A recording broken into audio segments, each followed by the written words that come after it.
I pledge allegiance to the flag of the United States of America and to the republic for which it stands, one nation under God, indivisible, with liberty and justice for all. Thank you. Roll call for Secretary Terry Rankin. Scott McVeigh. Beverly Pickett. Stampy Heard.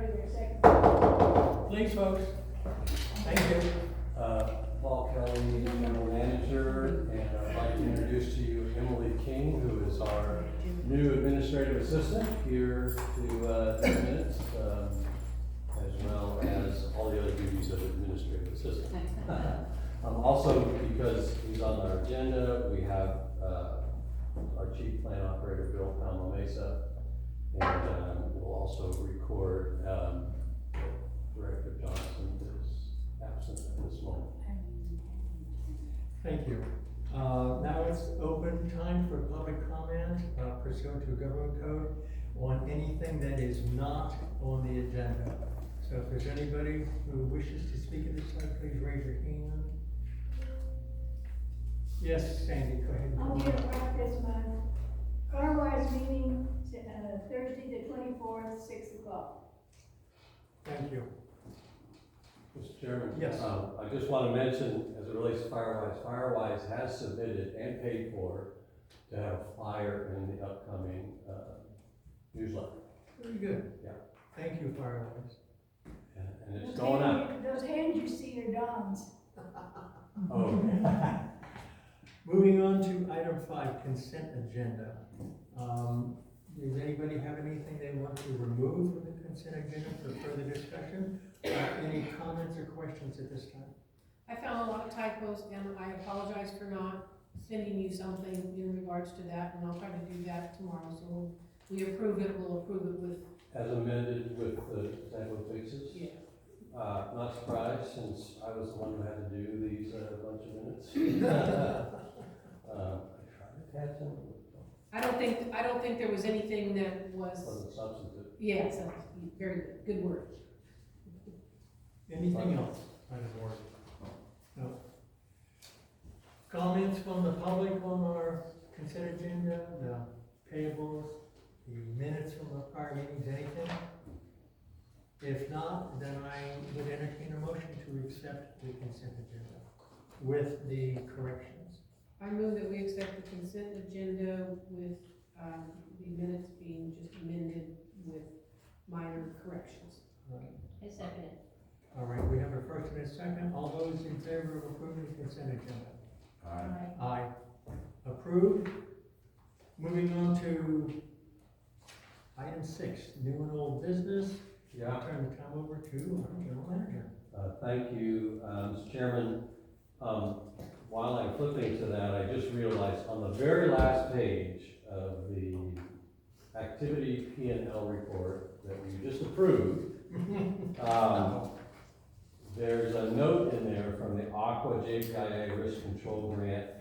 I know that I had announced to the board that we received a $6,500 grant from Aqua JPIA.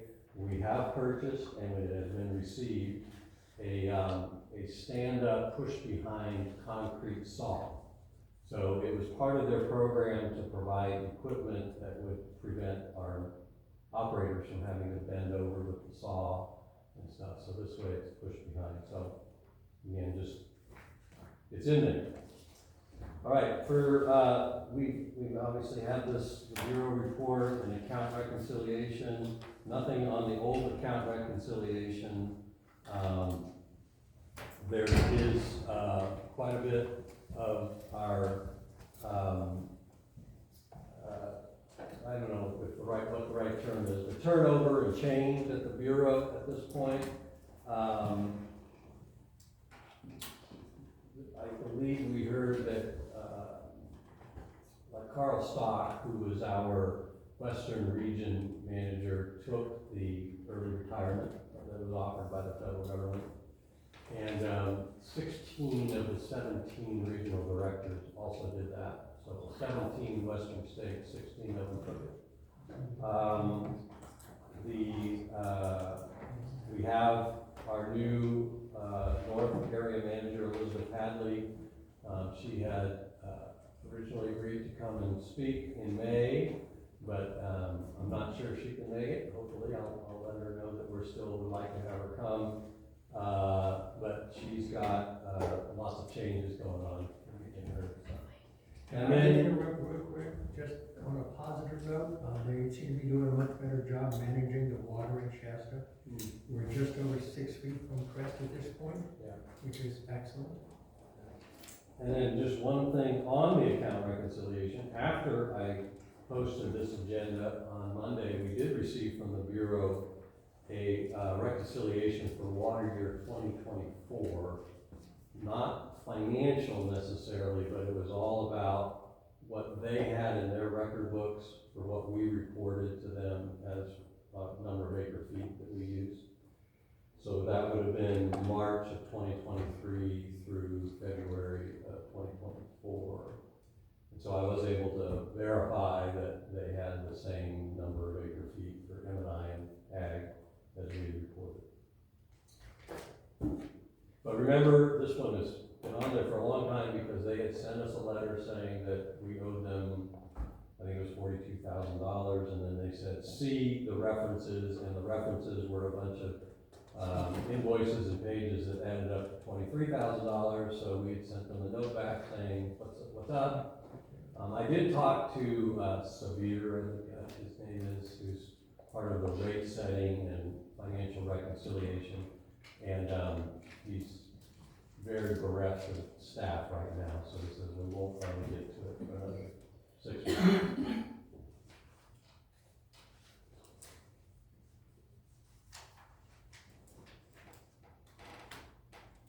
We're gonna move on to item B then. Yep. All right, so item B is our treatment operations report. In your packet, you got a little brief report, written report. But starting in last November, we had our distribution supervisor, Morgan Rao, come and give a report. And we said, we're gonna have in December, Bill come and give us a report, mostly because we had our engineering report from Pace Engineering on the treatment plant. And so we thought, well, let's institute a quarterly reports from our two supervisors. So with that, this is Bill's opportunity to come and do that. Yes, sir. Yeah, sir. Why not? I think that's where you did or you can just pull up a chair here. Again, we've got a backwash pond project going on out there. We've got our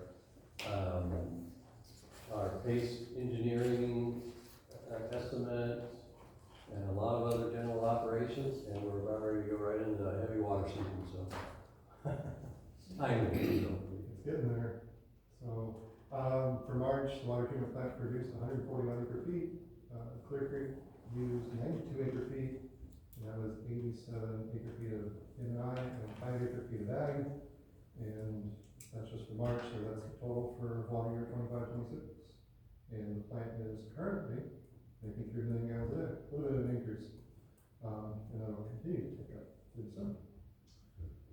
For water quality, the rain gauge at Whiskey Town shows, at the Whiskey Town Dam, monitored by the Bureau of Reclamation, shows 65 inches of rain.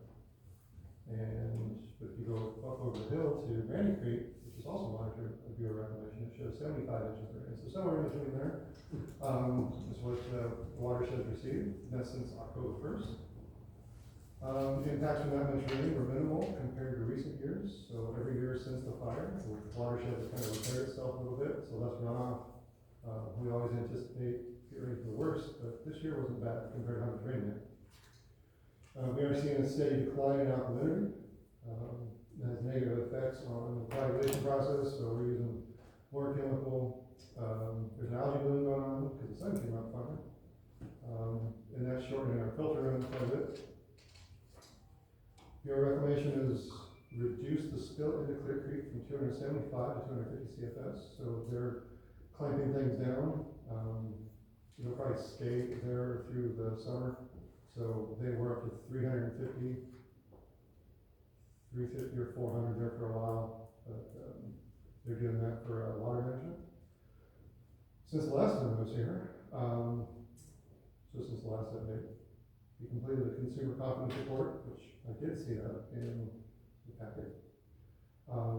Yeah, just real quick, that's attached to your operations report.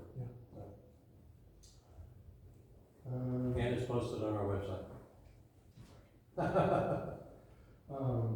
We took the mini gun tank offline for an inspection, so we drained it and got in it, took a bunch of pictures. Case is still supposed to get us a report, case engineer, sorry. We completed our annual chlorine equipment maintenance. So the most of the equipment is shipped back to Telstar, so you can see invoices from Telstar or Allergen. That includes auto shut-off valves, vacuum regulator, road meters, chlorinators and injectors, along with tubing and fittings. And some of that we do ourselves, like I said, some of it gets shipped out. This year included a sensor and atmosphere detector, along with a battery backup. We do that every so often. We don't do those every year. Filter inspections are complete. We inspected 7 of 8 filters. There's no reason to look in filter 8 or train 6, because that's just bad news. Depressions were noted in all the filters, and we put that in the reports to DDW, Division of Drinking Water. Recently we replaced the primary coagulant injection pump with a larger capacity pump. Looks the same, just puts out way more chemicals. Along with the chemical dilution pump. We spent a lot of time on the pond project, pond testing, filling, monitoring, draining, watching repairs, and then we got to do all that again, filling, monitoring, draining, watching repairs, because the first repair didn't work. It's still not fixed though, correct? It is to a degree. And what I mean by that is in normal operating level, it doesn't leak.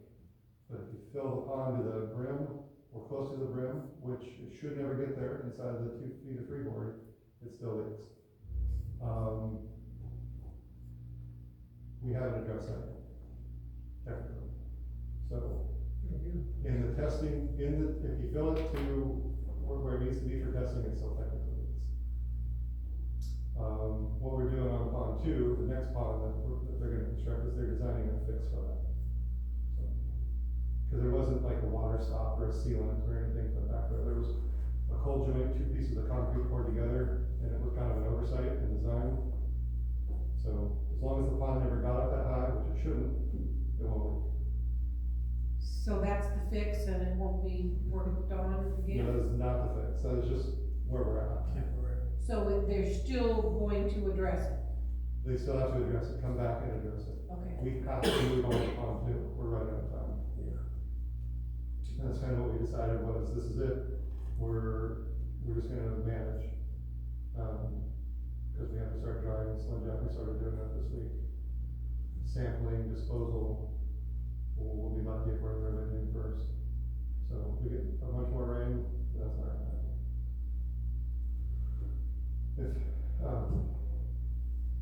So that's kind of where we're at with pond 3, pond 2.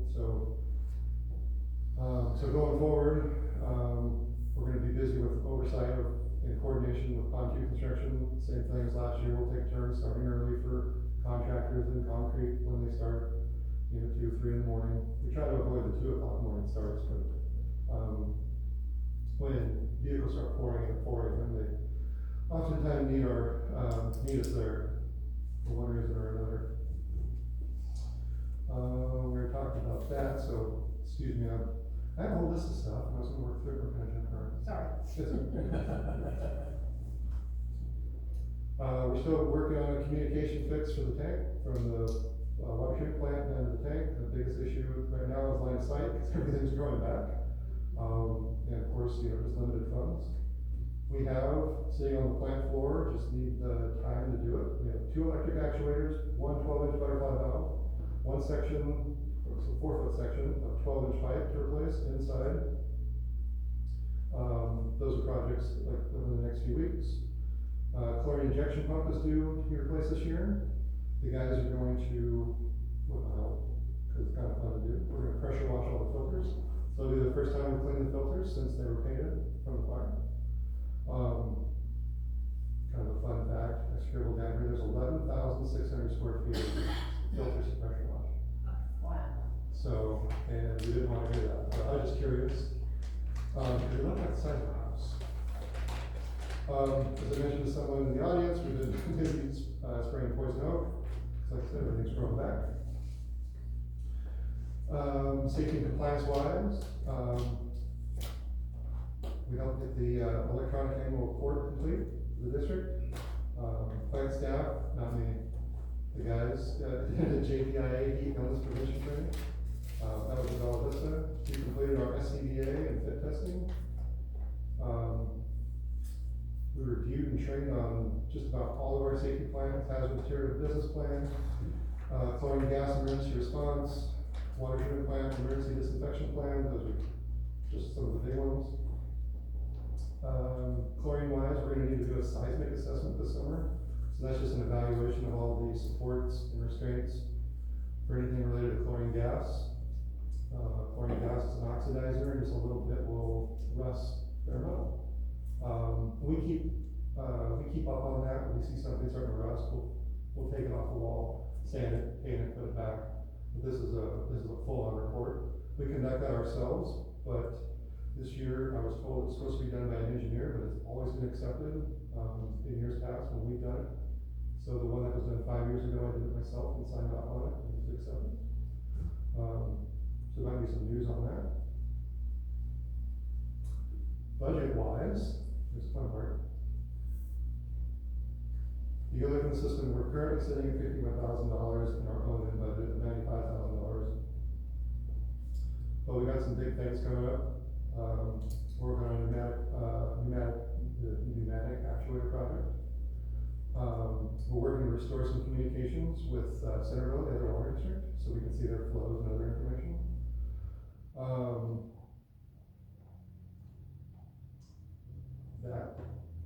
That initial estimate was $25,000, and then I'm trying to hold some stuff because some money aside for just other emergencies. So as we do some of these other repairs and projects, we tend to find other things that need to be done. For instance, when we take a valve apart and look inside of a pipe, it hasn't seen daylight in 50 years, we might find corrosion, and epoxy-coated pipe costs a lot of money. 4 feet costs $3 or $4 grand. So we're not spending it all, we're kind of holding stuff back just kind of as a contingency. So these projects, are you talking about doing them in this current fiscal year? Basically by June 30? Yeah.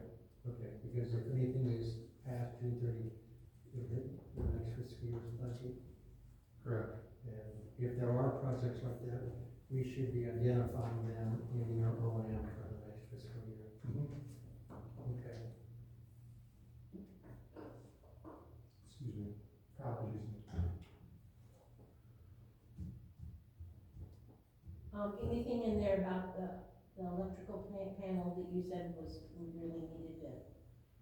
We do. So we have worked on that a little bit, doing some research, getting some more current numbers. But right now, we need to keep replacing our actuators. Our electric actuators are a 3-phase, 240 volt actuator, and we're switching them out to 120 volt single phase. And inside that panel, where was I going with that? Inside of that panel is a transformer that sends power out to another panel, 3-phase panel. So we want to get rid of that. So when we order that new MCC, we want to not have that portion, and that'll be a 120 volt feeder. So it'll save some money. So still on the list of things to do. One of the things that's screaming aloud is for sure. One of the things I was worried about, Bill, is the consumer confidence report, is that some of these tests are still reflecting like 2018, which are, 7 years ago. Yeah. Well, is there no requirement that it be newer? So I don't have it in front of me, but off the top of my head, some of that stuff is kind of a secondary constituent for water, more like aesthetics, like hardness, hardness, sodium. Yeah, sodium and hardness was 2018, and dissolved solids, chloride, conductance, and sulfates are all Sure. 2018. So another thing too is, I had the district on reduced monitoring on some of that stuff. And we don't have to do, I think it's like every 9 weeks. Because I know every month we're signing off on, all these tests that we have to pay for, Yep. so. So some of those minerals, that's just more money. We can update them, but we don't have to. They're relatively low, they're way below Yeah, they're the really low. secondary MCL. Yeah. So, anytime you guys hear that word, secondary MCL, it's more of aesthetics, just taste and odor, Okay. won't necessarily hurt you. Okay. Then the other question I had is that we produced 141 acre-feet of water, you said, for March. How much did, off the top of your head, if you can recall, how much Centerville took? So 141 minus 92.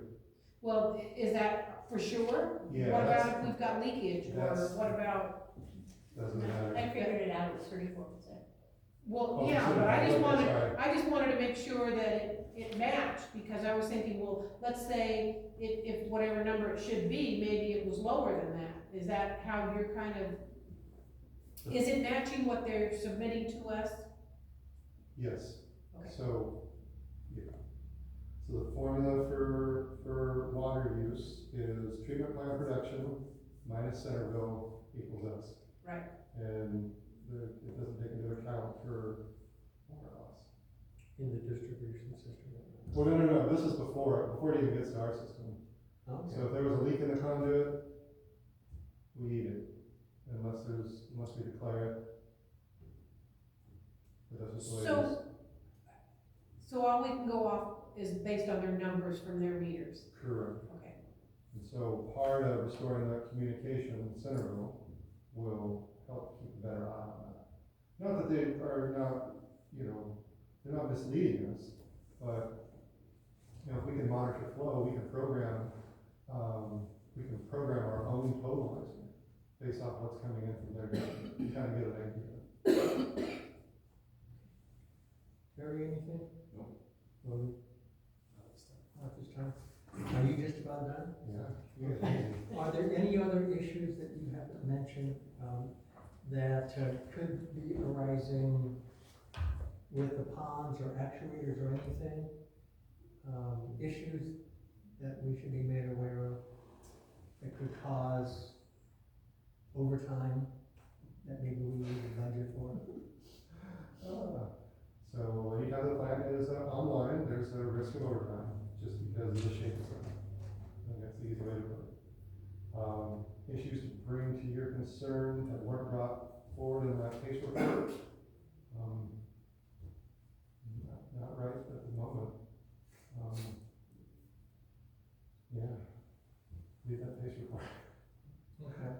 That's it in a nutshell. One question, what all is entailed when you do your guys' weekend checks?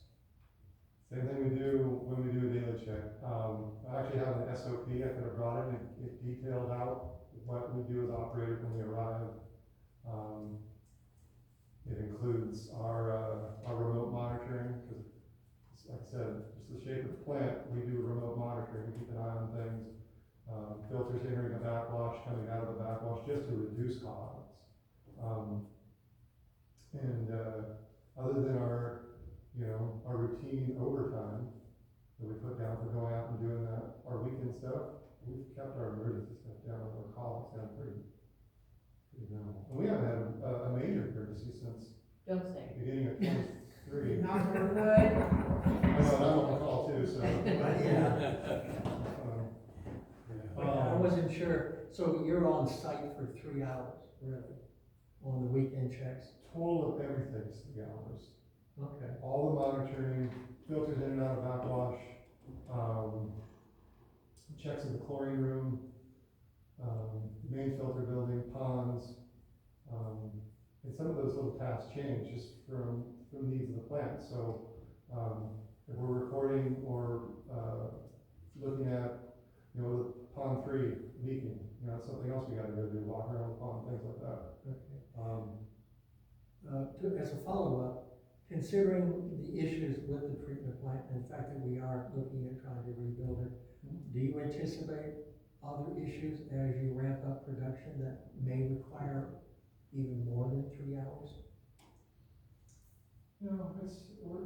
the guys are doing a real good job, routine wise, they get it down. There hasn't been a complaint, there hasn't been a request for more overtime. They don't initiate their own overtime. If something were to come up, an emergency, that gets relayed through me, so I know about it, but like I said, it's pretty minimal. All right, thank you. I'd like to think that we got it done. Any questions from the audience? Anything? I have one. Bill, since we have the other full-time person there now, have you been able to take any of your time off that you built up so much because you worked so hard? So, I mean, have you been able to take some time off?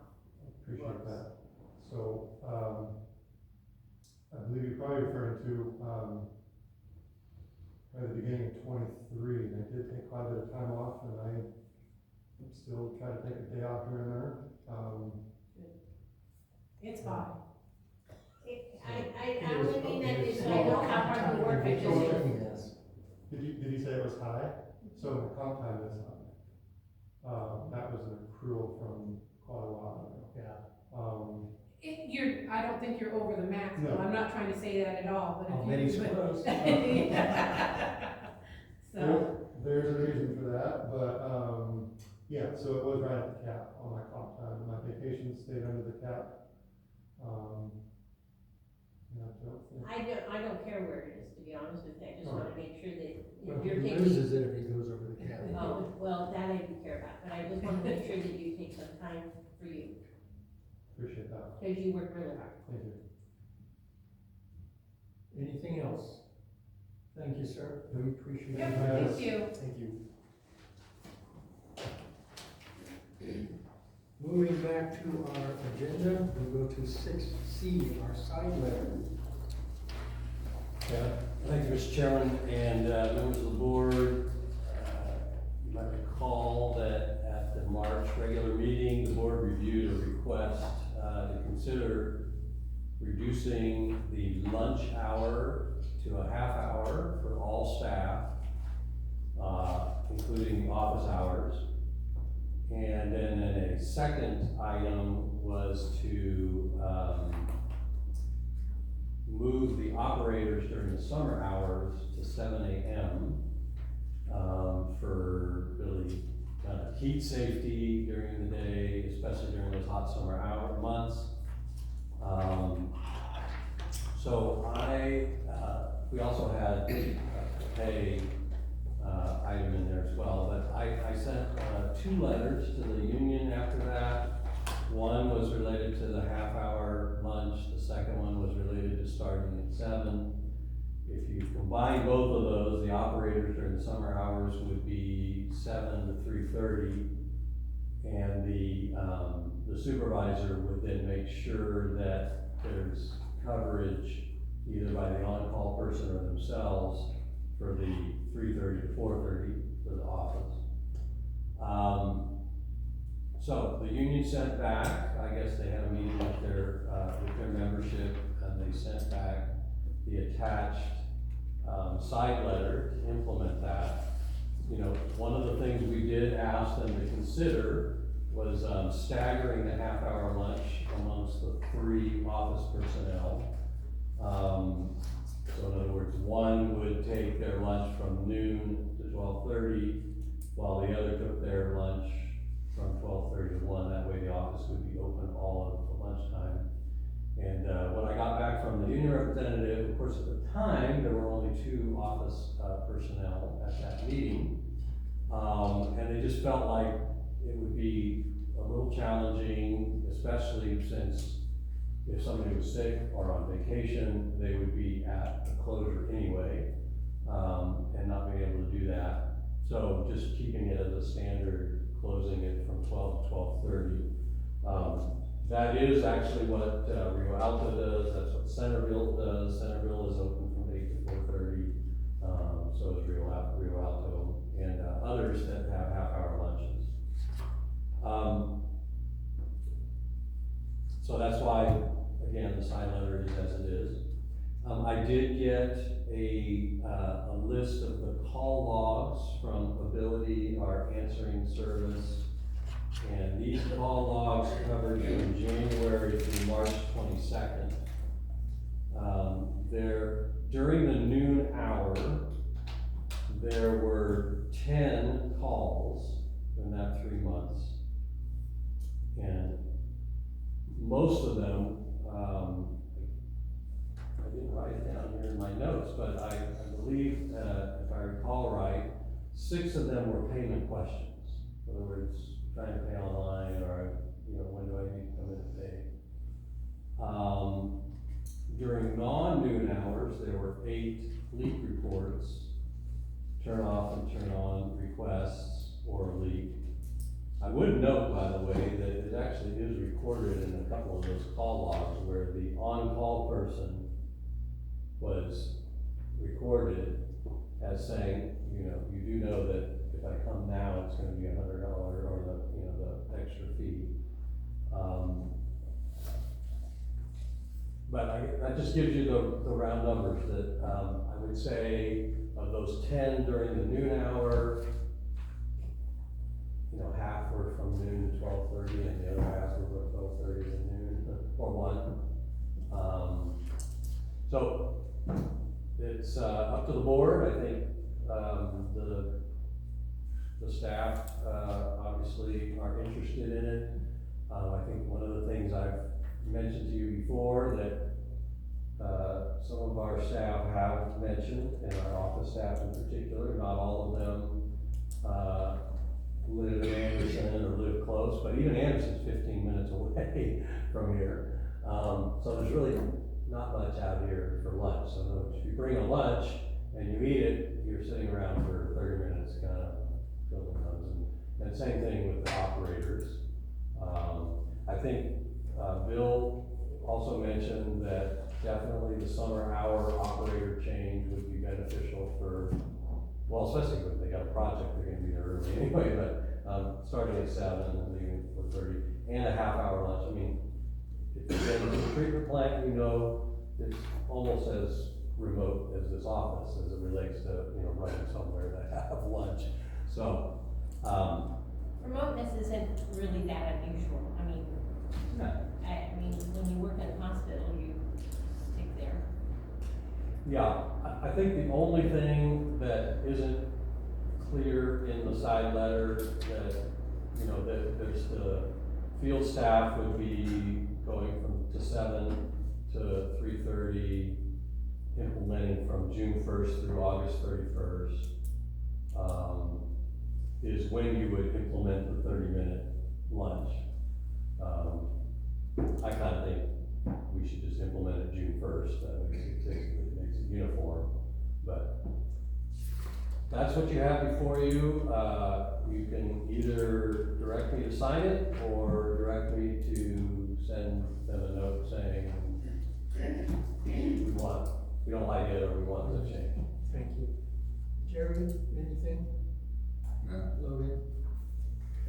Of course. Good. You first. Okay, so in the MOU, it is very specific. Their work hour, is from 8 to 5, and then Friday, their lunch is, so Friday, Monday through Friday, 8 to 12, and lunch from 12 to 1, and then back at 1 to 5. So the side letter doesn't show when they're gonna be going to lunch.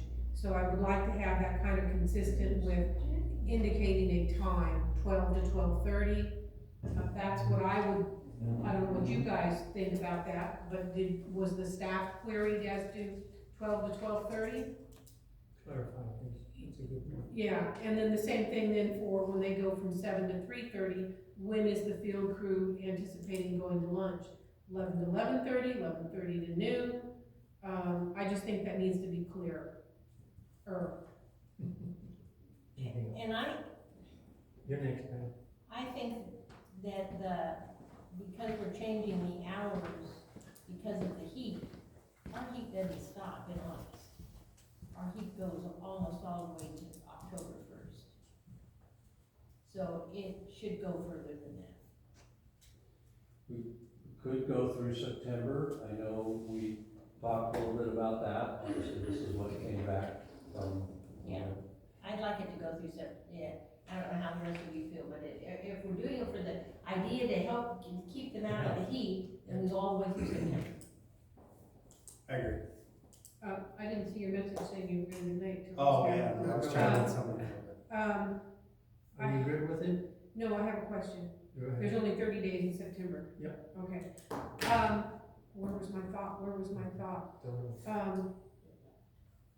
I think, so real quick, if the board's okay with that, what I'll do is I'll make those amendments to this sign letter, send it back to the union, make sure that it's approved, and then you can bring it back for approval. Again, since I think you have some time, because I don't think you really want to implement this, both the lunch and the start time for operators until June 1 Right. anyway. We will vote on that briefly, but I'm gonna have a couple of comments after you. I remembered. Go ahead. Do we want to have some kind of leeway with the supervisor saying it's ending September, or September 1st, or August 31st? Is there anything that, at the discretion, it might be modified, or is it gonna be cut in, in stone? That would be my only concern also, is that, do we want it to be a little bit flexible, and agreeable? And so then you're saying also one person is going to stay late? Is that? That is my question. Okay, It really is. and that's Well, not addressed in that No, it's either. not. It's not addressed in the sign letter. It was sent to me in the email that, from the, Robert DeLong, that the supervisor for each of the divisions would make sure there's coverage through the office hours. But I think we might wanna put that in under number 2, just We do a add-on that. We have to have somebody here in case the customer calls and needs a Yeah. person to go Yeah, out. because there could be a turn on or turn off, there might be. And during normal leak business investing hours. And 4:30 would be through normal business hours, yeah. Yes. I think the distribution supervisor's idea was that the on-call person during the summer, and they rotate through for the week, right? That they would arrive at 8 AM I like and stay that. till 4:30. Okay. So that just needs to be in there then, okay. I do think. Yeah. Okay, comments from the public? Caitlin?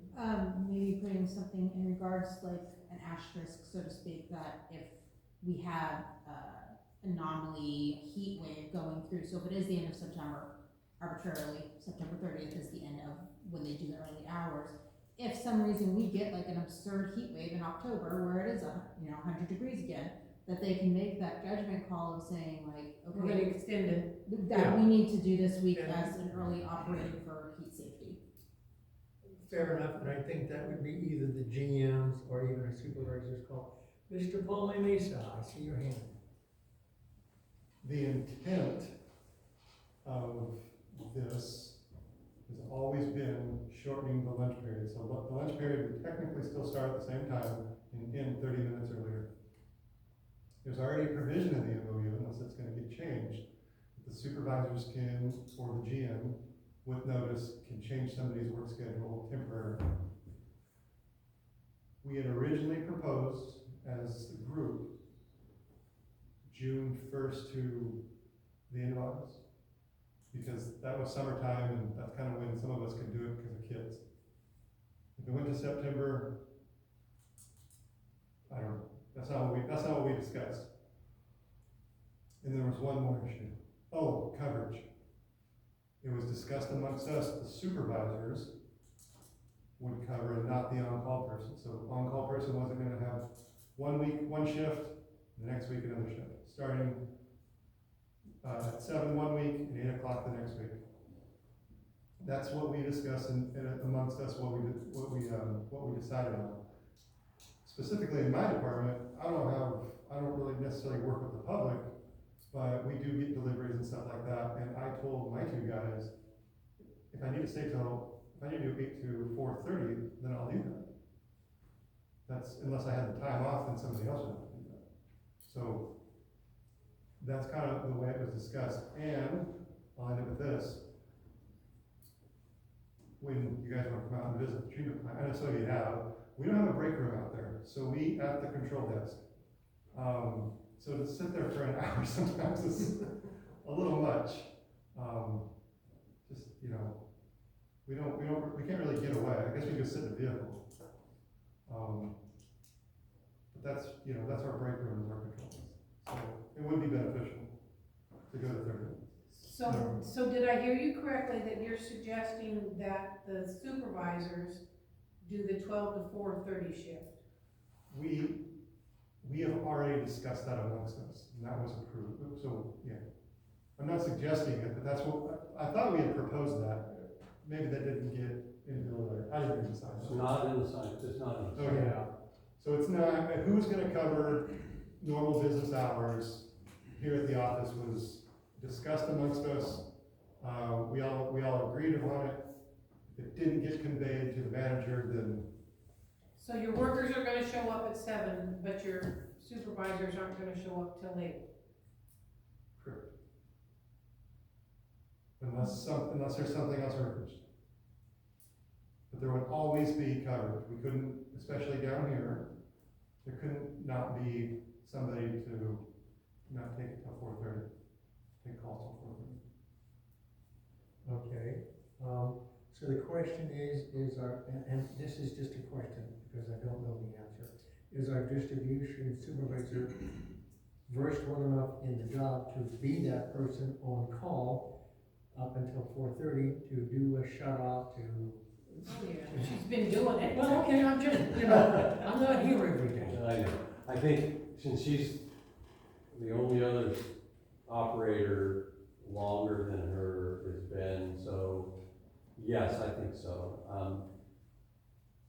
It's not in this letter, so I do think there still needs to be something in here that calls out that the normal business hours are being covered. If they've decided how it's gonna get covered, that doesn't matter, but I do think we need an assurance that that's gonna get covered. So how is it currently, the operation currently work for the employees? So they come to work at 8 o'clock, and is Morgan telling them what to do, or do they have a list of things they have to do? Because if they're coming in at 7 o'clock, are they just twiddling their thumbs until 8 o'clock and she arrives and gives them their work schedules? That's. Isn't there a whiteboard in there with Yeah. duties? So basically, the answer is yes. Either she's directing them first thing in the morning, or she's already given them something prior to that.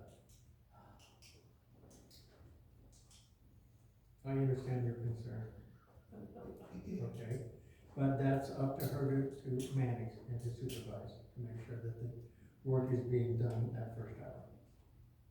Well, and she can absolutely, if she's gonna be here till 4:30, she has an hour to then assess what needs to be done the next morning or next day. She can put it on the whiteboard or whatever, saying, I want this person to take care of this stuff, you know, by, Right, assignments. yeah, and I want them done by X times, you know, roughly assessing what needs to be done. Yep. And how long it should take, and then if they don't take care of it, then you can then Yeah. readjust from there, being like, okay, well, this person can't follow up. Sounds That's why like it's that, yes, it's like, yes, both things happen.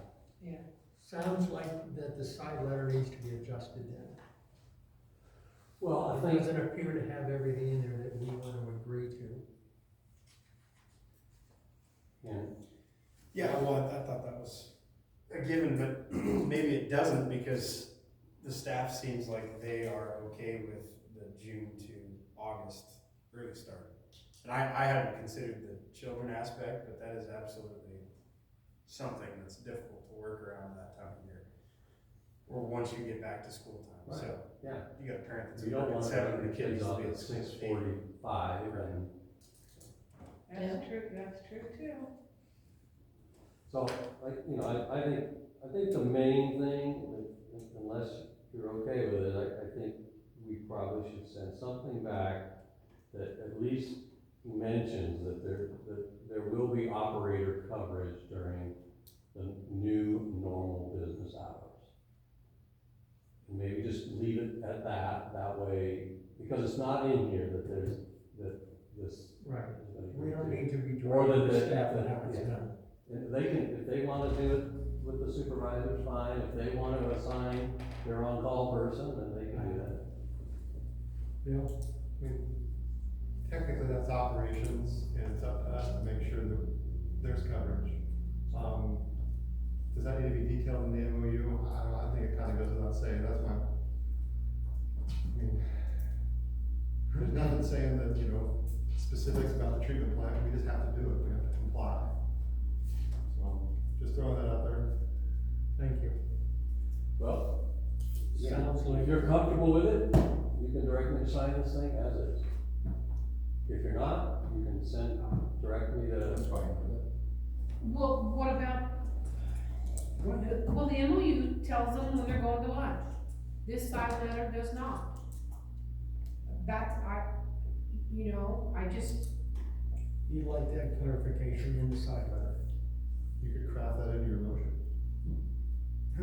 yeah, but you can't sign it, but yes, we No. can craft it into the It motion. would come back for the May board meeting. So Bill, you're telling me that the field staff anticipate going to lunch still from 12 to 12:30? Correct, that was Okay. always the intent, was just to Okay. shorten the lunch periods. Okay.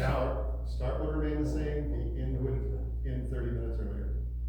Or at the discretion of the supervisor, because sometimes you don't get lunches when you're supposed to. Well, that's. Yeah. That's That goes without saying. Okay, Logan? Okay, so still planning, so for the window of June first to August 31st, they're still planning to go to lunch at noon?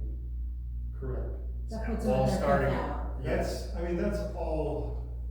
That's all dependent on just how the day goes.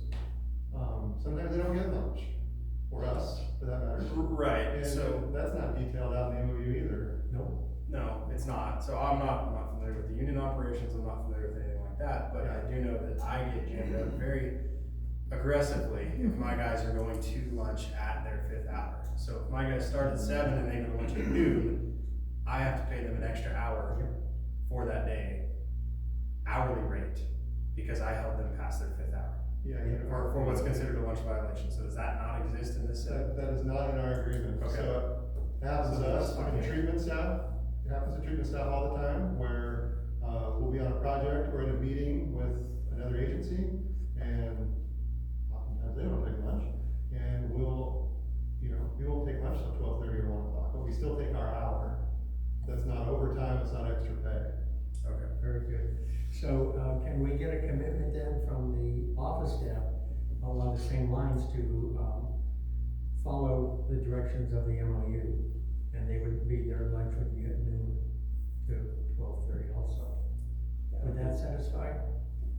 Yeah, if Yes. you're doing it, Okay. yeah, if you're amending it, yes. So I think, do we have a consensus here now? I'm fine now. There, Yep. everything? Okay, so as long as we cover it that way, per the MOU, I think we can proceed with it. So I move that we, It's so an action item. everybody's good?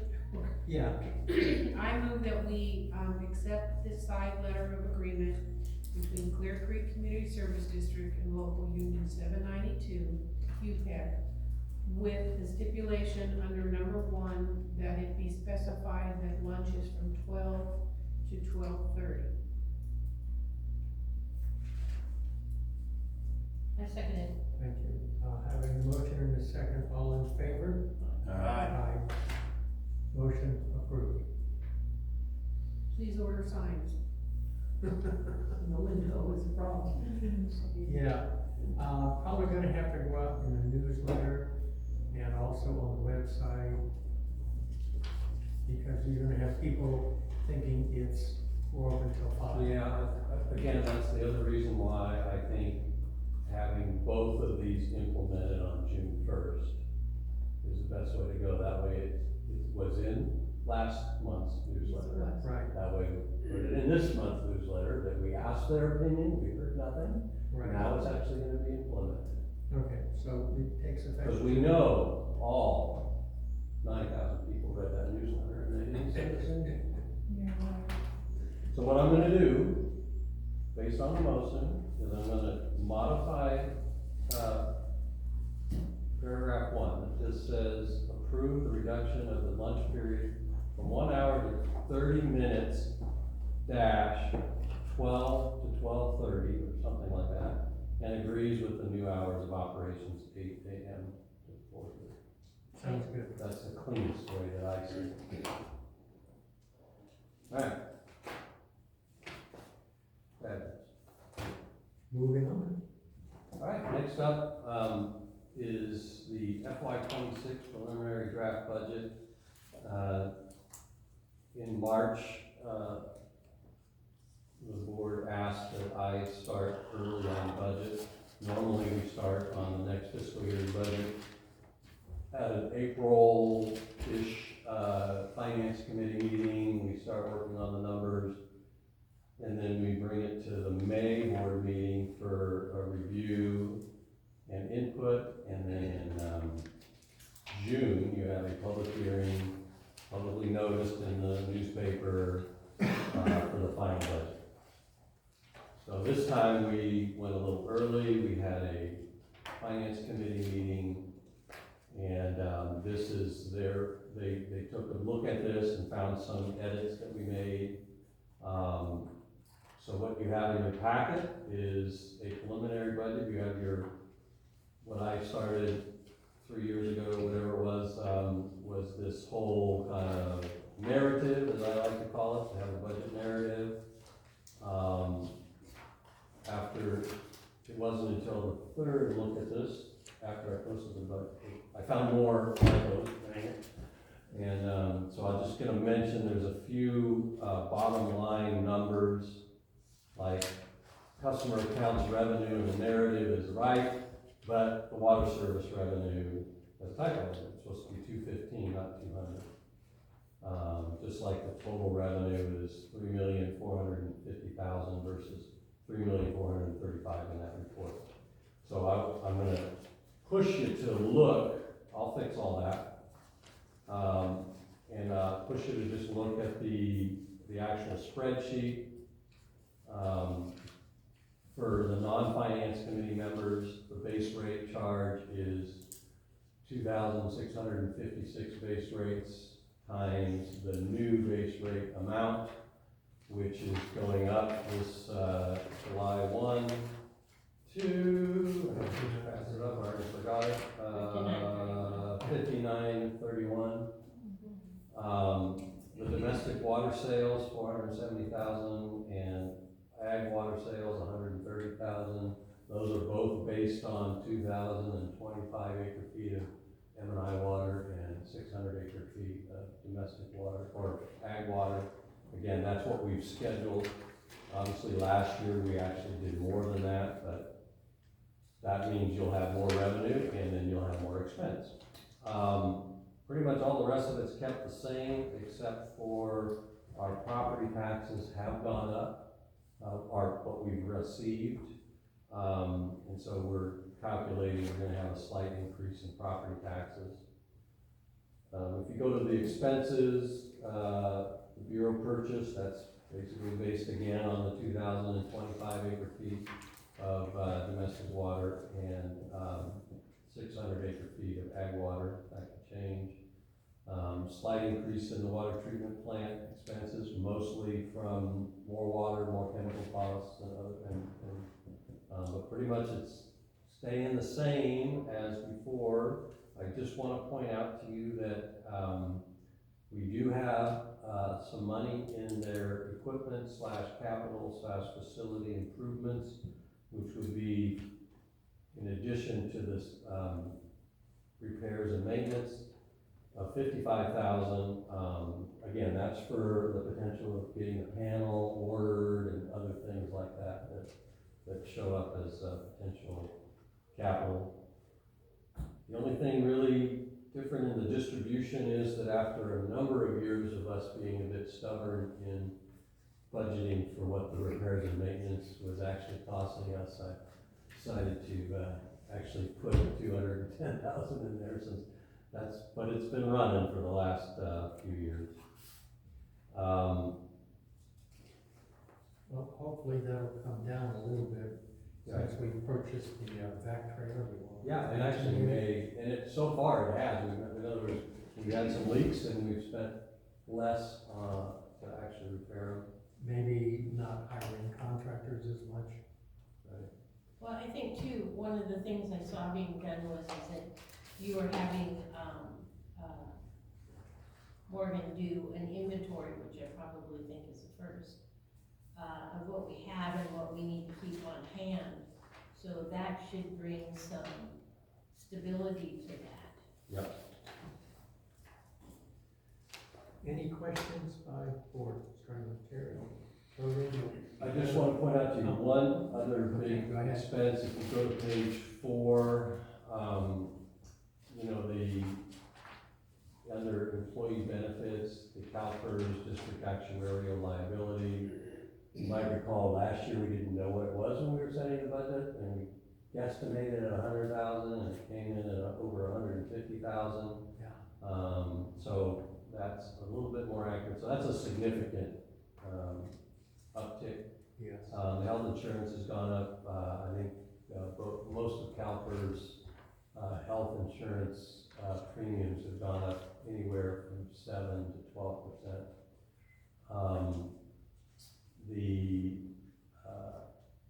So I just would point that out, and then on the 6,000 range, which is our payroll expenses,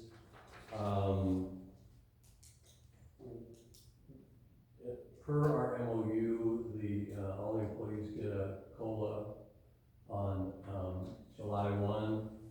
It's bottom capped, in other words, minimum of 2%, maximum 4%, but it's based on CPI from May to May.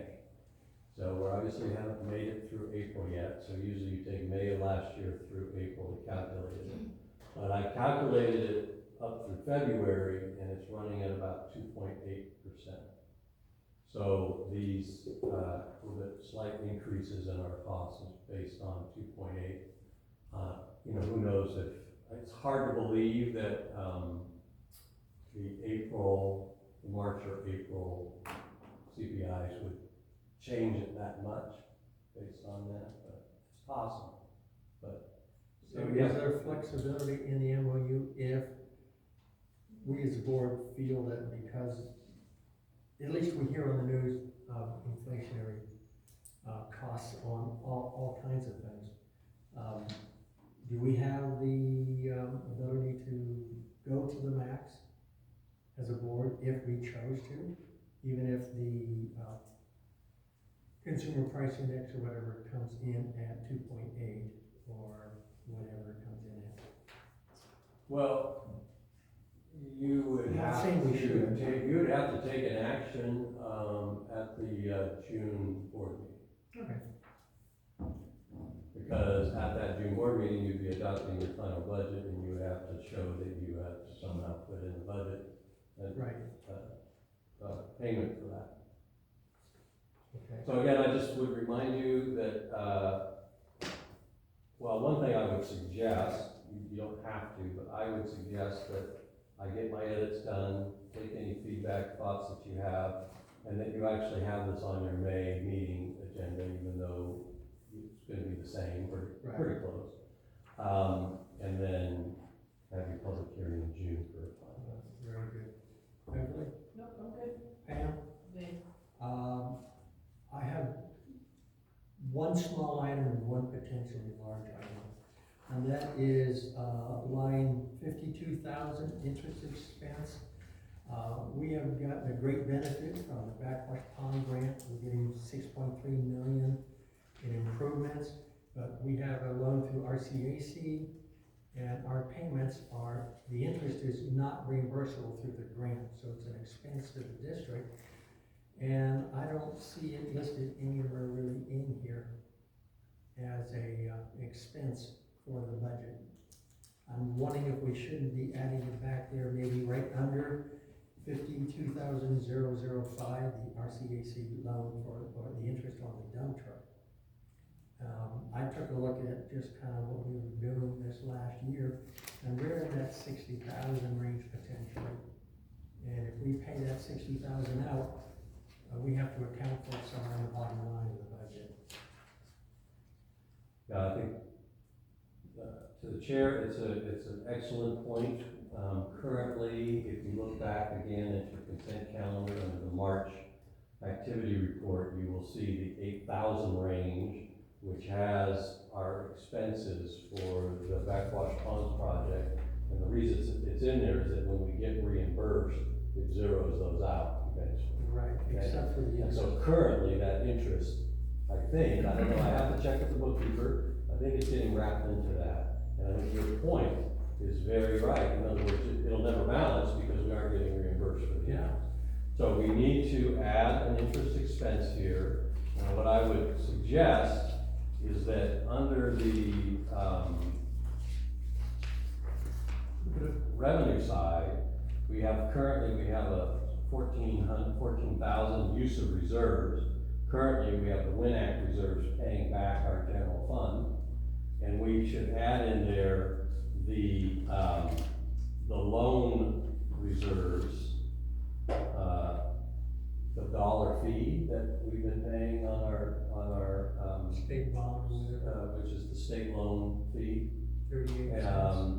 That is what we're using. Oh, That's what that fee was anticipated for, to pay, or help pay for loans, for grants, and so that's what we'll just offset the expense with the revenue here. As long as it's transparent in there for the board and the community to understand. And then the small one was moved up to line 51,450, boot allowance. It's listed at $700, but we do know that there's been some turnover.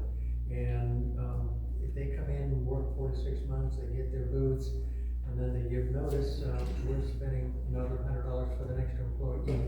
I was just wondering if maybe we want to bump that to $1,000. No, you're anticipating people leaving us? No, I'm looking at the history and trying to anticipate being accurate with the budget. Or slightly exaggerating the expense so that we come in and we don't have a negative number at the bottom. And I know it's a pretty small amount, but sometimes budgets are made up of dozens of those little tiny things. And I have proof of that right here in the operation report though. So, if you don't care about it, that's fine. It's just something I noticed going through the budget. Nothing? Okay. It's appropriate, I understand where you're coming from, I don't like it, but it's Well, appropriate. it is. Well, this obviously is reflective of 7 eligible FTEs for that position, we get a boot allowance times 100, Yeah. which is their maximum boot allowance in a fiscal year, so I think I know. it's a valid point that we Yeah. obviously could have more than that used. Okay, any questions from the public?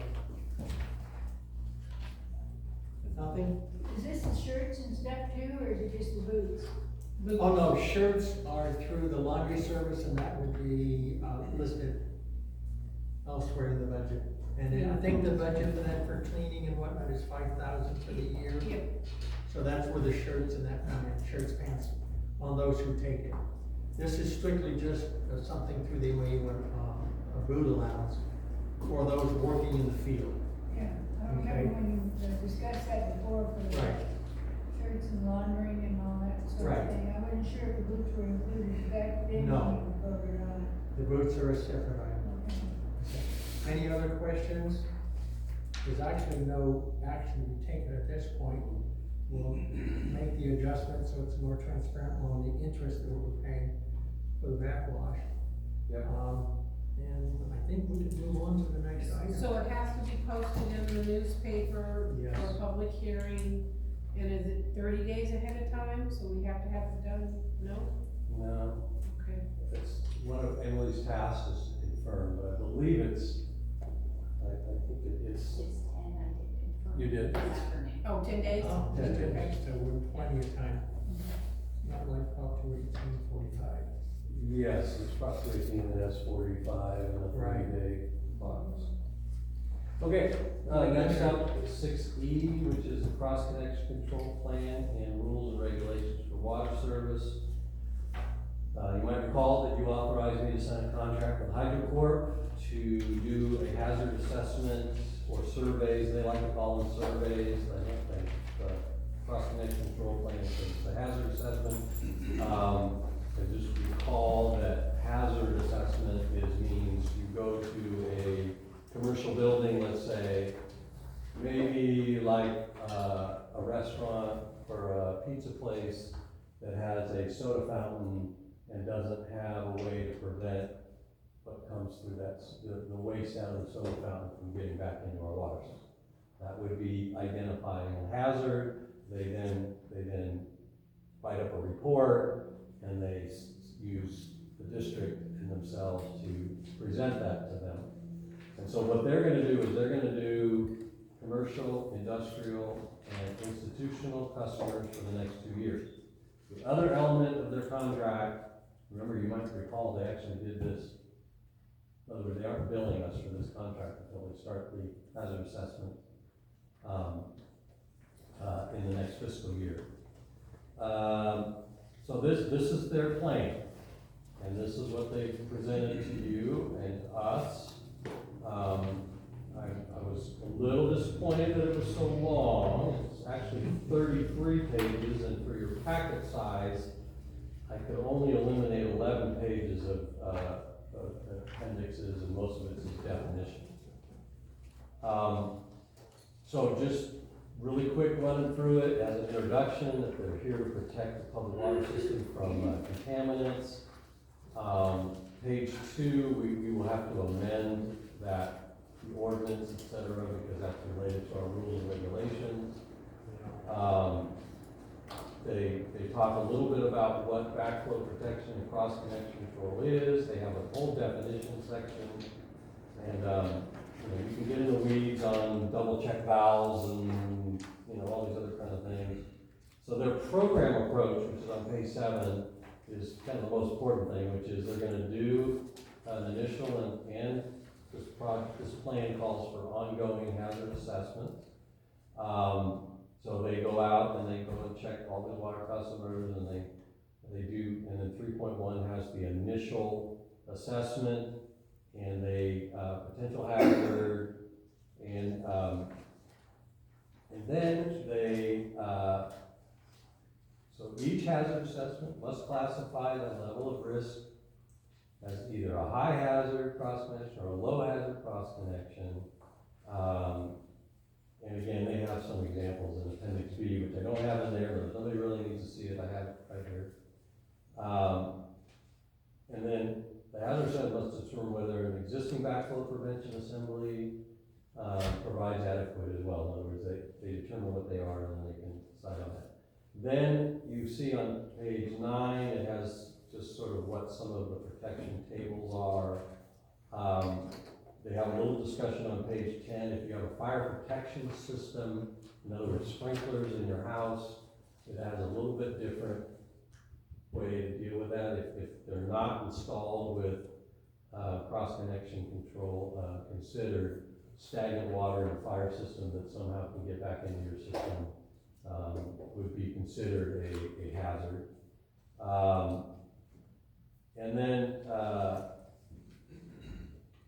And then let's see, where is it here? There's a whole record keeping thing that they're going to help the district do.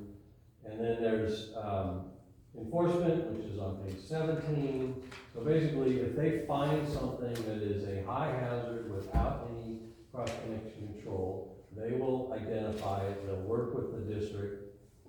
So basically, on page 17, following this, I said a violation identified. The customer will issue a non-compliance notice. In other words, if they have a possibility of a hazard, and then a time frame for completing the corrective actions as determined by the Clear Creek Community Services District, based on severity and a bunch of other things. And then what most jurisdictions do is they obviously take into consideration the cost of these, maybe how long they've not had one, but eventually the state will require that there's, some time frame in which they're done.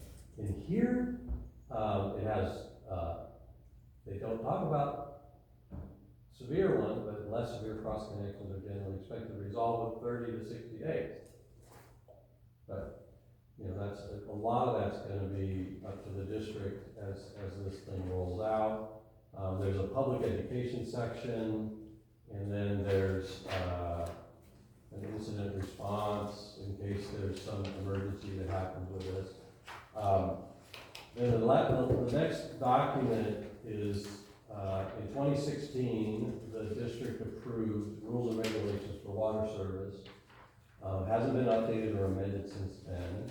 Our super volunteer, Emily Rankin, was not able to find it in Word, so she took the old PDF and just put it in Word for this, so that we could update it and review it. So if you find something in here that's old that needs to be updated, that's why. I just want to point out to you under Article 8, and I see that one of the things she didn't do was put page numbers, so I gotta get back and do that. Oh, ours have page numbers? Yeah? Yeah. How come mine turned out doesn't? Dang. All right. You did So that. Article 8, Article 8.1, under the current one, in other words, if you go online and click on our PDF for rules and regulations, Article 8 will be 7 pages long, because it has a whole bunch of backflow assembly stuff and cross-connection control things, double check valves, it has all that different stuff in there. And one of the things that it has in there is a requirement that any new connection to the district, whether it's residential, commercial, has to have a cross-connection control. So what I was told was that the best way to handle this is to modify our rules and regulations to refer to the previous document that I did. And so I think my recommendation is we have a planning and steering committee meeting next week, and I was going to put together a little ordinance draft to implement this, run it by them, and then have it for the May meeting. And then if you approve it in May, then the district can send that first document, which is our plan, to the state, and we'll be in compliance with getting them a plan prior to July 1 of 2025. Right. So, any questions before I ask one? No. Everyone, so do we currently require for a new service a cross connection? Under our current Article 8, and I just because I didn't want to have your packet be so full, I understand. I didn't put that in there. One of those 7 pages of Article 8 currently requires that all new connections have a cross-connection control device. Okay. But his question was, are we doing that? I don't know if we've had any new connections. Well, Wasn't Robert's there- gonna be, what about Robert, right here? And didn't we redo a will serve for somebody back here was doing like 6 parcels? That's different than actually connecting. Oh, okay. I believe, over on Monte Vista, there's, I think there's a connection maybe over there. There's one on Oak Street. Yes, there's one on Oak. So, I don't think, staff over the last couple of years knew that was a requirement, so I think that is gonna be, How expensive is it? So a will serve letter will include that information, because I need one. Oh, So so, splitting up governors. again, I think, you know, prior to the meeting, Director Fickus pointed out that, you know, there are some things missing in the rules and regulations for water service because they were done in 2016. You know, we didn't have fees at the time like we have now, right? Right. So there's a few little stuff like that, but ultimately, my encouragement is to make a few minor modifications, maybe the one that you brought up. But the primary modification is you gotta get this approved so we can send this and be compliant with the state regulations. And then maybe direct your next general manager to come up and have a little better update to the rules and regulations by the fall, let's say. Okay, so this is discussion and action. What action are we taking here? Actually, the action is just, my recommendation is that you direct me to draft an ordinance for approval, run it by the planning and steering committee, and get it on your agenda for May. Is this something we wish him to do? To give direction? Your meeting next week. We won't be able to say. No, I don't. Otherwise, there's no action necessarily. Exactly. Okay.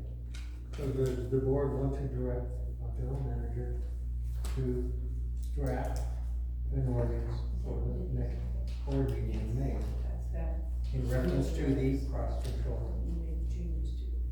Yes. Yes, that's what I think, but everybody has to have a say. Okay, yes, I agree. We're not voting, I'm just making sure we're voting. I want everybody to have their voice heard.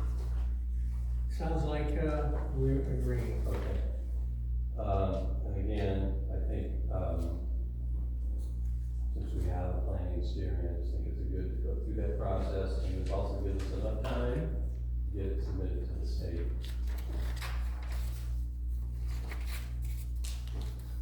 And, I just acknowledge HydroCorp for delivering on their promise. I was very worried that since they weren't gonna bill us for this work until after July 1, that we weren't gonna get an any page plan, let alone a 33-page plan, that's actually pretty good, in time. So, give me some credit. All right, so with that, Mr. Chairman, I think we move on to the GM report. Yes, please. All right. So, I'm sorry, I was not listening. So, you don't want us to approve this cross report with the modifications? Or accept it as the change you made on eight? No, I believe, because I think the process that I was told would be best is make sure everybody sees it, community and the board. You have to amend your rules and regulations by Oh, got it, ordinance. got it, By okay. ordinance, right? Okay. So that's why I'm saying, I've already got one kind of drafted anyway in preparation for you to handle. But you have an ordinance in May, it approves the edits to your, rules and regulations, and approves the plan, ships it Got out. Okay. Please. And it's very possible that I wasn't as clear as I should have been. All right, so with the, GM report. I wasn't listening, it wasn't you. Just a couple of things written here. You've already heard about the Backwash Pond project. I will say that we did, we signed an agreement with our grant pursuer, Wildlife Management, and I've attached one of his report that has just a list of a bunch of different grant opportunities. We also were able to have a meeting with PACE, as remember we're counting on PACE to provide some engineering support. We have not heard anything back from the state on the distribution improvement grant. So on those, we're done with that. I did want to report that the distribution supervisor did follow up on the board and the committee's suggestion to check on some propane suppliers and get quotes. And first we asked them for a government rate, and none of them had a government rate, which is kind of interesting. And we said, okay, well, just give us a quote, what you could do. And we found a provider that, based on their proposal, will save us a couple $100 per fill up. So, as soon as this tank gets down to, I think it's 35%, is kind of what they want to kind of expire, and then they'll replace it. So, very good, appreciate the board actually having us pursue that. And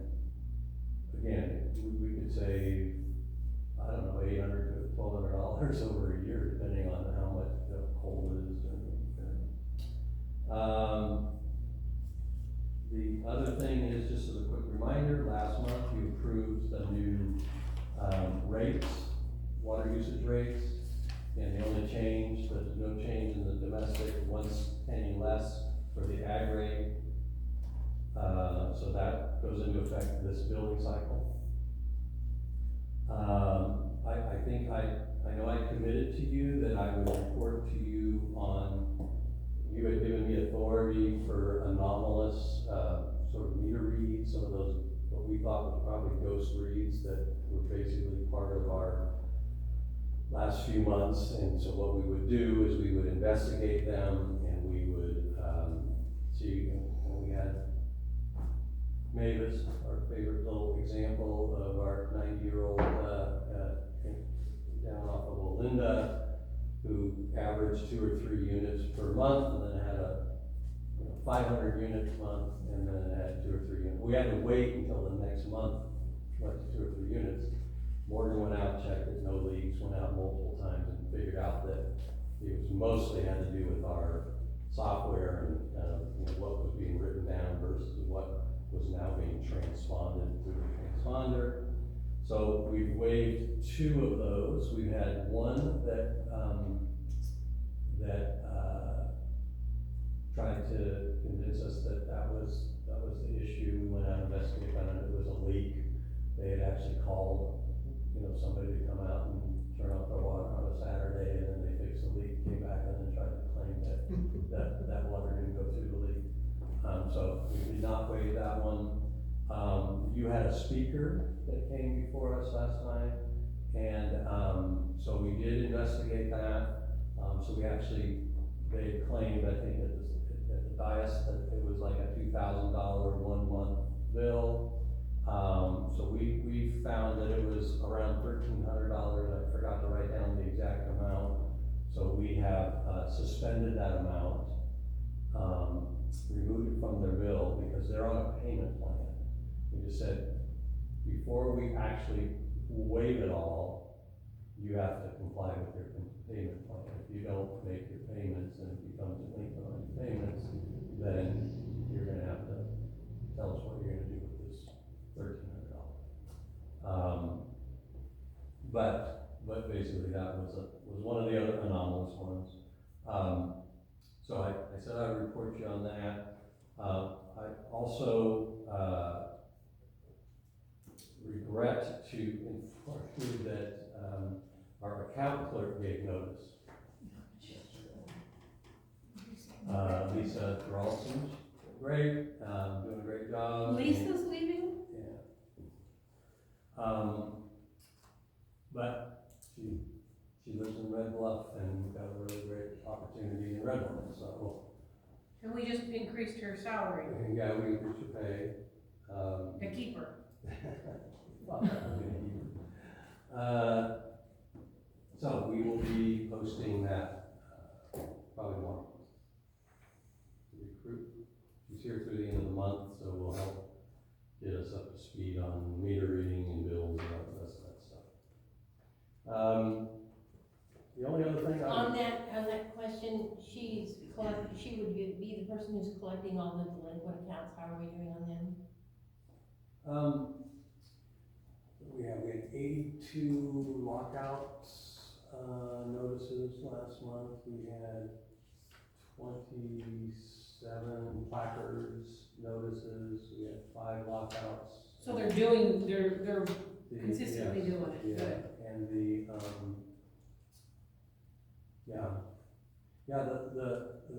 the 24th through the 28th is a bit of a, we have a lot of activity around here when people get the notice. Yeah. So again, still paying for itself, definitely. And the other thing, just with all the transition, I've been getting copied on our general email, and it's the number of last minute online payments of $300, $400, or $500 on a delinquent bill is quite significant after they get that notice. You know, I know I mentioned this to you before, but I've been honing on on my little regulatory compliance list that the general manager gets to do. There's everything from our safer reports to lead and copper to all those other kind of things, it includes a lot of treatments, responsibilities for testing and things like that. So that one's been continued to be honed. I've also been, I've got a couple of pages of sort of the weekly job flow for the general manager and different things you do the first week, second week, third week of the month. So it'll be there for if there's an interim, they'll be there for the next general manager. And other than that, it feels like I've been putting in more hours since I gave notice than That's what you get. oh, goodness sakes. That's it. Operations report done then? Oh, LD. treatment already did it. This would be Emily's first little admin report. You can see we're still breaking out the 121 days plus, and basically they're over a year. So I think over the coming months, working on those to identify which ones should just go to lean and get removed from this. Morgan's provided a pretty good update last month while she was here. By getting so many of the meter registers and transponders done, the meter reading is getting better and better and better. As mentioned by Bill, the team did participate in the training sessions, JPIA training stations as well. And you've also noticed they've been doing some hydrant checks, and they've actually been painting some hydrants. You might notice on Palm there's you can actually identify those beautiful red hydrants. Right. And they did a nice job mowing around the office. They've done an excellent job of keeping up the building outside. Yeah. Morgan does. Yeah, it's nice. I only had the It other is. ones. Any questions, comments, board members? No? Let's move on to standing committee Yeah, reports. we had an ag meeting on April 9th. It was a fantastic meeting, coordinated, collaborated, and scheduled by our ag committee chair, Logan Johnston, and when he wasn't able to be there. Still kind of new to this marriage thing.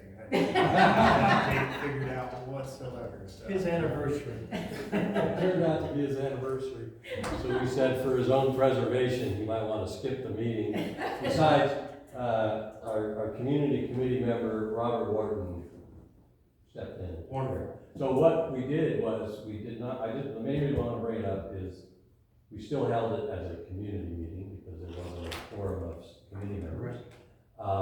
And we had two master gardeners there, and they gave a very good presentation. It was videoed by Caitlin. It's on the Happy Valley Community YouTube page. They also gave a lot of really great materials, and so I actually put those all in a PDF, and they're on our website under the Ag Committee's packet.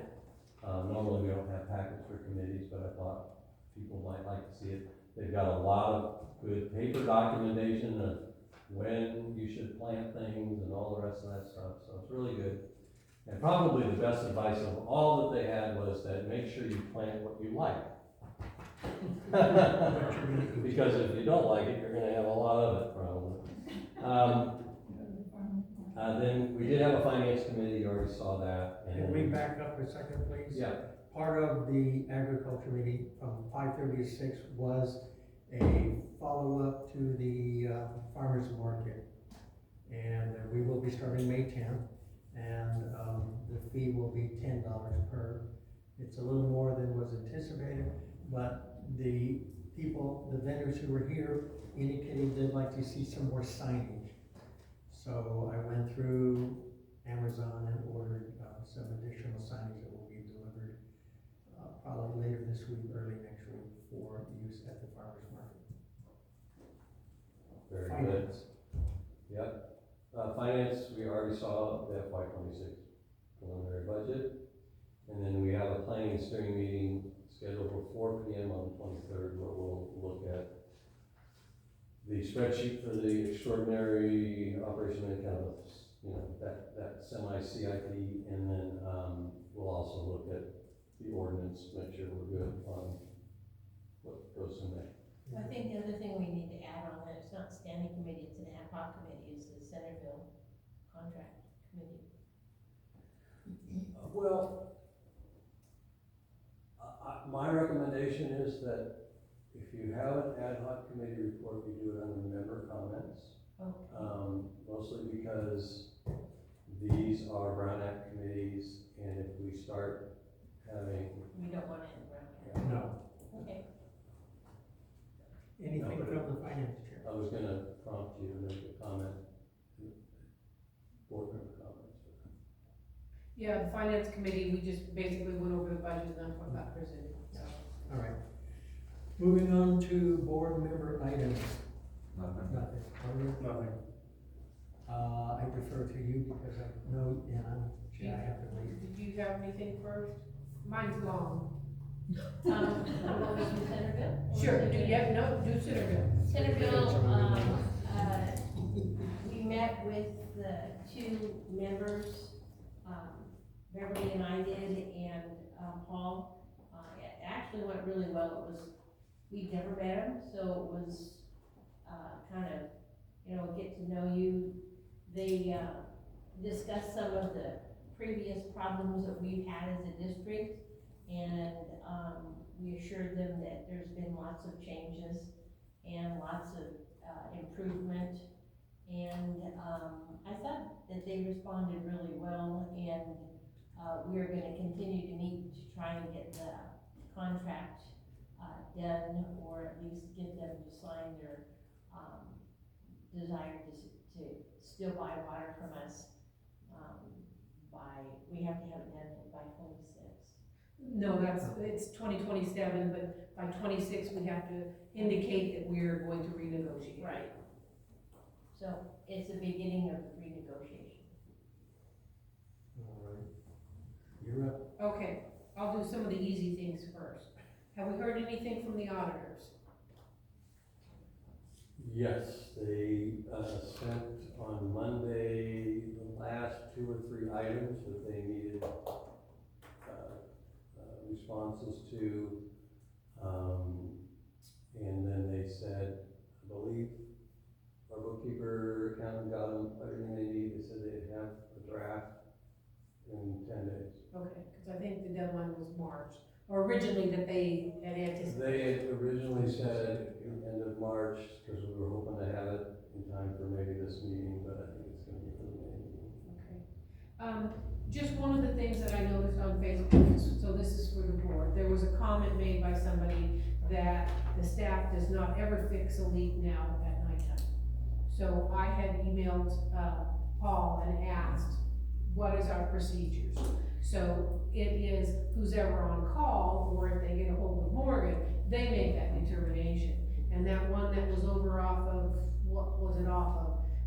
She went out, Morgan assessed it and said, nothing we can do, there's no reason to call people out, we have to let the water drain, and so no calling people in at nighttime, so it was perfect. Just so that if you see that, it's just that we know that they have a process in place, it's not just cut and dry, we're not ever going out at night. They assess it, so I just wanted to make sure, because that was the whole reason I had asked you that, is that customer had said, oh, they don't ever go out. Was that the Lassen break? Yeah, Okay, I couldn't remember which. My mom was affected by that one, that's why I was thinking Yeah. that. Well, it's really good because we asked them, what can they do when the pool's full of water? And then we have 3 or 4 guys there and we're paying overtime, so, and Morgan seems to be doing as we asked. Yeah, Managing. yeah. Managing the time. So on April 3rd, I attended the LAFCO meeting, and so we're having a 2% increase in our dues. They're closing the office in Reading that they had. The gal that now is the executive officer is down out of Rockland or somewhere down there. So they're gonna save about $7,200 in rent a year, but they approved their budget, and there was no reduction to their budget. They've got a $50,000 PERS obligation, but in a year and a half, that'll be gone. They were talking about auctioning off all of their office equipment, and what they ended up deciding to do was to offer it to all of the special districts. So somewhere in mid-May, they're going to send out a list of items, and I already gave it to Emily, of items that we can go down on a day and just pick up whatever we want. So as far as, staplers and paper and file cabinets and a desk and just all kinds of 4 pages of stuff, which is why she wouldn't take some of it. Oh, She's highlighted it. So the next, most of the LAFCO members, I think 4 of the 7 are new, because they had a turnover in with their elections, new people. Last year, one of the City of Reading, LAFCO members wanted to extend it from 7 to 9 members. I guess they had to make a request to Sacramento for approval for that, and it's still sitting down there. They haven't heard anything, but one of the older members on the board, meaning she's been on the board, is not new, wants to look at that come June, because I think that becomes unwieldy when you have that many. So, their next meeting is June 5th, 9 a.m. I'm not sure where at this point. Real quick, slight correction, it was actually the city of Anderson representative who proposed that additional Oh, members. really? I thought it was the City of Reading gal. Okay. They agreed with it, but Yeah. it was initially. Okay, thank you. But remember, I was able to attend the meeting, you were not able to attend it, that's where that came from. Okay. I also did an online training for rate setting. So Melissa had sent out to us quite a month ago or so about some other training. And so I've been going on periodically and looking. And one of the ones was a rate setting. And these are all sponsored by RCAC. We know we don't like RCAC.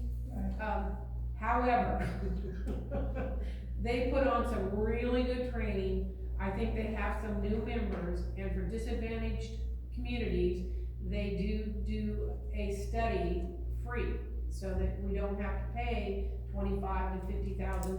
Now, we know what we had last time with their rate study, that it was horrible, but garbage in, garbage out, kind of what we expected. I really felt confident in listening to these people that they really knew their stuff. So it might just be an avenue that we look at in the future, that maybe they could provide us with something. Let me see. Oh, it's just, some of the expenses, what they talked about that I was unaware of, is that you have fixed and variable costs. So that for the treatment of the water, if some of them are fixed, it becomes part of the base rate. And if they're variable, then you can put it in under like the water rate. Could be your utilities or the chemicals, or if there was rent, that was fixed or whatever. That was just something, let's see. And they can, if they have other firms, if we wanted to go with somebody to do our rate study. And I think Paul had a couple of contacts of people that were doing them here. Anyways, one of the things they said was the CPI. We were concerned that we were only in the last 5 years only charging 1.9%. The CPI for the last 5 years has been 4%, but over the last 20 years, it's only been 2%. So not bad. It does take about a year to get this study together, and we're looking at after next year that we have to be almost ready to go then for our next 5 years. And so it's not something that we can just put off down the road. We're gonna have to think about what we wanna do with the rate study, soon. They are having a Prop 218 training June 4th. It's all online. They handle it very well. Nobody can talk. All you can do is chat, so there's not all this gobbledygook that when you used to do the Zooms. Let's see, so that's June 4th. If you've got the contact information from Melissa still, you can pull it up and look what trainings you want and sign up for it. It took me a little while to navigate it, but then once I got the hang of it, that first training, it was good. Okay, was that it? And then one final thing, it's not here, and I wanted to have you address it, Paul, because you'll be gone next time, and I know it was flagged on an invoice. We had some very expensive office furniture purchased, and it was just a little bit disappointing to see. I don't know, I don't recall exactly how much all of that was.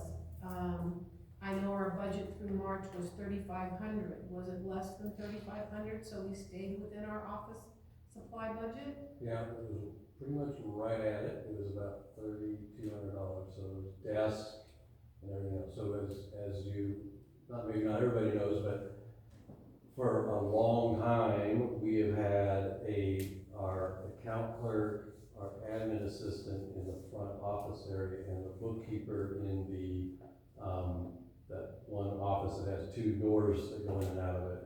And so when the admin assistant left, I felt that this office here, which was the old, we've been using it as a staff training volunteer, was underutilized and needed to be used. So we moved the bookkeeper account in there, and so the purchase of the office equipment.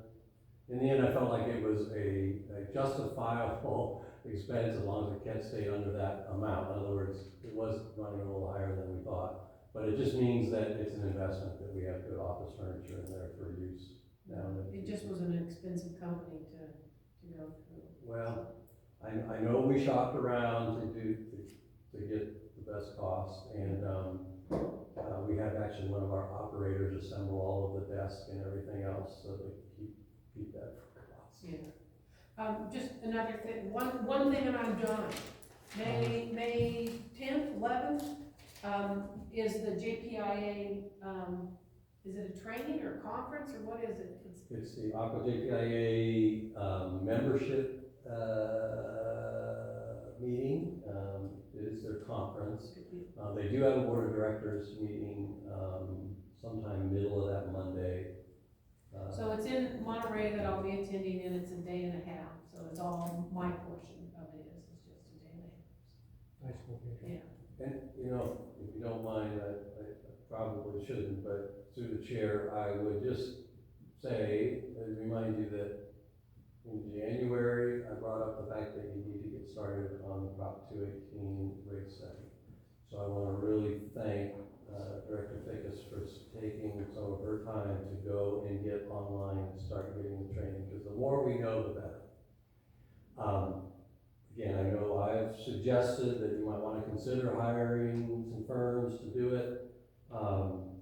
Ultimately, it's more about what you give them as your expectation will determine your product. So if you use RCAC or NBSGov or PACE Engineering, they do rate studies. It's more about what you give them. So I would really encourage you to be thinking with your next general manager about sometime in June or July, actually doing an ad hoc committee for the board and setting up another citizens advisory committee.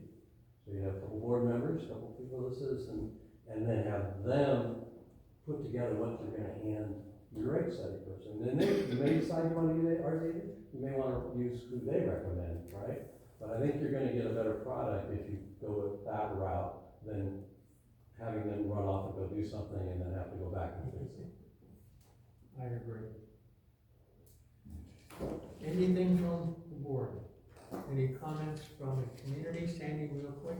Yeah, I'm kind of disappointed that we're gonna be so involved with LAFCO again. You know, they went completely bankrupt here a few years ago. Our own Westford when they got them out of all that mess, because their manager run off with all the money. And now, the way I understand it, we don't even have any representatives representation unless we go to Sacramento to a meeting down there? Oh, no, it's all local, it's all, the executor officer is from there. And Okay. so she comes up to the meetings, so they have, you know, one month, it's every 2 months, one meeting is at Anderson, one's at City Hall, one's at the courthouse, one time it's at Shasta Lake. So it moves every 2 months, it moves to a different location. Why are they cleaning out all their office supplies? Because the executive officer, they used to have a gentleman here, and then they had an office staff lady that manned it. And they've decided, he retired, he's still kind of there helping, but she's I think she's a lawyer that they got to be the executive officer, just happens to have her office down there. But she's able to do everything through, emails and telephone calls. There was no reason to have an actual office expense here in Reading. She doesn't come up. Well, in my opinion, that's one of the most worthless, committees that we have in Shasta County is that LAFCO. On a different subject, problem that we had years ago, we went to a lot of those meetings. And I was very unimpressed. All they do is cause a lot of trouble.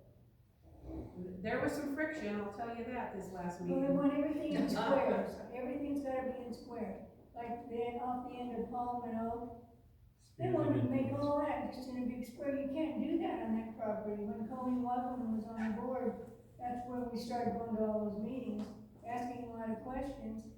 And I took her, my husband rode his horse, I rode my horse, Colleen rode her bicycle, and I took her down where all these new boundaries were supposed to be. Excuse me, I have allergies. And there's no way they can do it, but LAFCO thought they could. They didn't even come out and take a look at it. There's nothing but dredge or tailings in a creek down there, dry creek, and you can't make that square. And then, like off of Lassen, all those properties is like a staircase. And they wanted all that changed. Of course, that was a completely different board, and they thought LAFCO was the way to go. But they could eliminate that as far as I'm concerned. All right, we're gonna be going into closed session to discuss, general manager and interim general manager recruitment. So I am adjourning for now into closed session at 7:48 p.m.